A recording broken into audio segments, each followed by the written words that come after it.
ma position, on me dit qu'elle a été mariée à l'âge de 6 ans, mais je me dis, est-ce qu'elle n'a pas été contrainte? Là déjà, c'est ce que je me dis déjà. Est-ce qu'Aïcha n'a pas été contrainte à 6 ans? Qu'est-ce qu'elle peut dire à 6 ans? Elle peut s'opposer à quoi à 6 ans? C'est ce que je me dis tout simplement. Donc ne me demande pas de donner un verset ou bien non. Psychologiquement, logiquement, j'ai une conscience, je me dis, ah franchement, et d'ailleurs c'est pour ça que ça fait polémique. Dagos.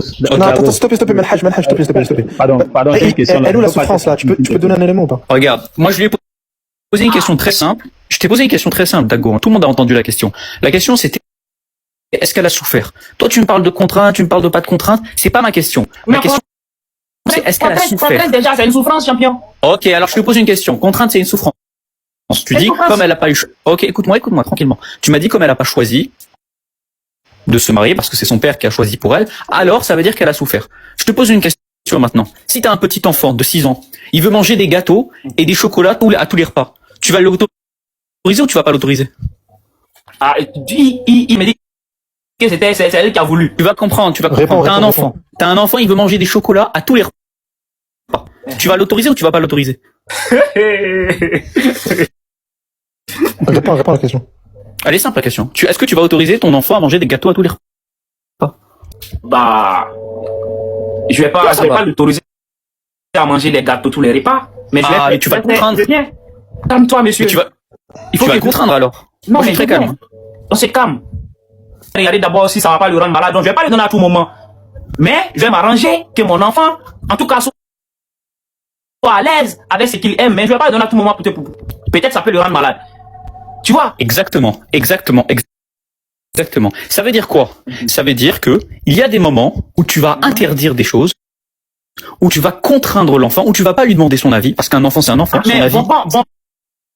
Bon, chocolat avec donné en mariage, ici, il y a une grande différence, c'est un champion. D'accord. Bah tu sais quoi? On va regarder ce qui s'est passé à l'issue de ce mariage. Quand on regarde ce qui se passe à l'issue de ce mariage, on constate que Aïcha a tellement aimé le prophète alayhi salam. Non, c'est bon, on a compris.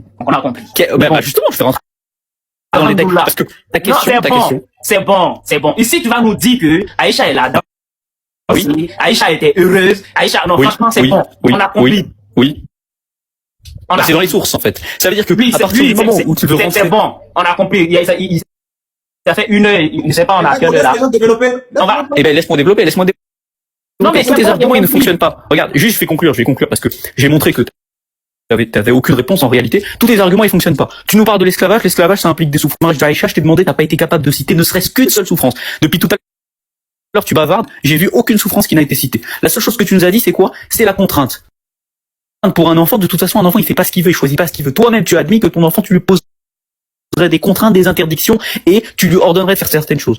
Donc la question ne se pose pas de la contrainte pour un enfant. Un enfant, il a pas le choix. On parle du mariage, on parle pas de la consommation. Un mariage, c'est juste un contrat. Il n'y a pas de cohabitation, il n'y a rien de tout ça. Un mariage, c'est juste un contrat. Je suis pas d'accord avec un papier signé. Et non. Troisièmement, je finis. Attends, j'ai pas fini. Un enfant que tu vas dire, il n'y a pas de souffrance. Laisse-moi finir. Ensuite, la souffrance.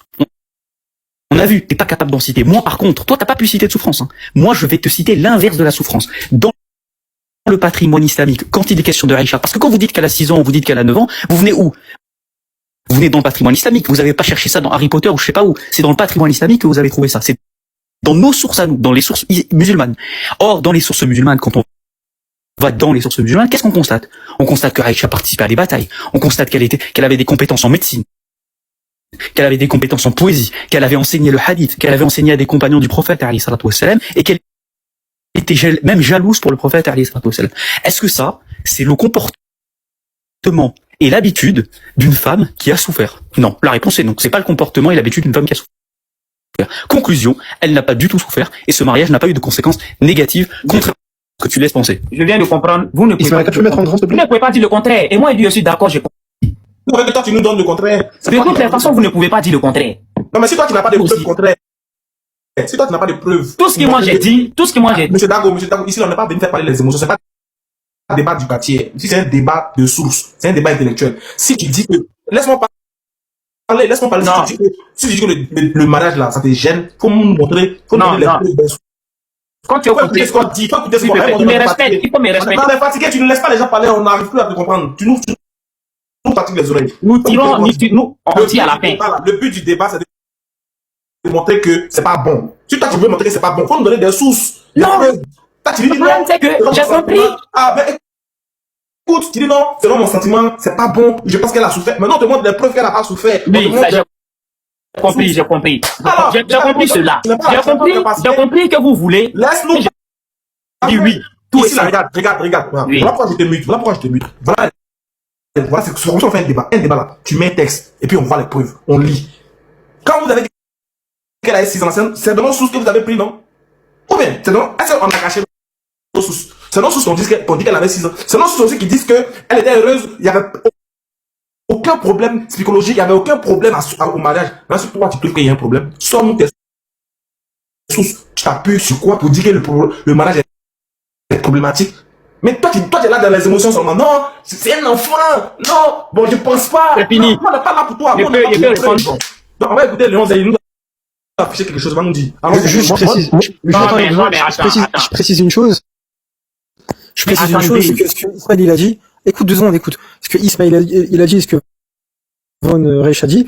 Il y a des historiens qui ont écrit dessus. Tu prends Nadia Abbott par exemple, elle a écrit un ouvrage sur Aïcha. C'est un ouvrage qui est dédié à Aïcha. Et c'est tout ce qui était dit. Bah, l'historien elle en parle. Le fait que c'était une personne de lettres. C'était une grande dame. On parle de grande dame. C'était une enseignante. C'était, elle était là pour tout ce qui était sur la médecine, l'infirmerie, etc. Donc en fait, tu peux pas prendre les sources quand ça t'arrange et les rejeter quand ça t'arrange. Ça marche pas comme ça. Ça, c'est un 2 poids 2 mesures et ça fonctionne pas. C'est pas honnête comme méthode. Et genre même ta critique au final, elle est même pas honnête. On prend pas ce qu'on veut dans les sources. Merci. Je vais parler maintenant. Attends, bah non, juste je lis la source 2 secondes. Je lis juste la source. Regarde, juste pour appuyer ce qu'a dit Von. Aïcha, radiallahu anha, lorsqu'elle avait 14 ans, il y a eu une sourate qui a été révélée. Et la sourate, c'est quoi? La sourate Al-Ahzab, verset 28, où Allah Azza wa Jalla dit au prophète, dis à tes épouses, si vous recherchez, en gros, la vie d'ici-bas, le luxe, etc., le prophète, il peut vous divorcer. À l'amiable. Il peut vous divorcer. Qu'est-ce que Aïcha a répondu? Je vais te lire là le passage. Qu'est-ce que Aïcha a dit au prophète sallallahu alayhi wa sallam? Donc on te dit, il lui ajouta, Dieu dit au prophète, dis à tes époux, si vous recherchez les plaisirs et l'éclat de ce monde, je lui répondis, à quoi bon de consulter mon père et ma mère, parce que toi tu dis qu'elle était contrainte, hein. Regarde bien ce qu'a dit Aïcha. À quoi bon de consulter mon père et ma mère, puisque ce que je désire, c'est Allah et son envoyé et la vie future. Donc Aïcha, puisque pour toi elle était contrainte, puisque son père l'a contraint à se marier avec le prophète, etc., Aïcha elle-même, lorsqu'elle a grandi, elle était mature psychologiquement, et mentalement, tout ce que tu veux, elle a dit quoi? Elle a dit non, moi je veux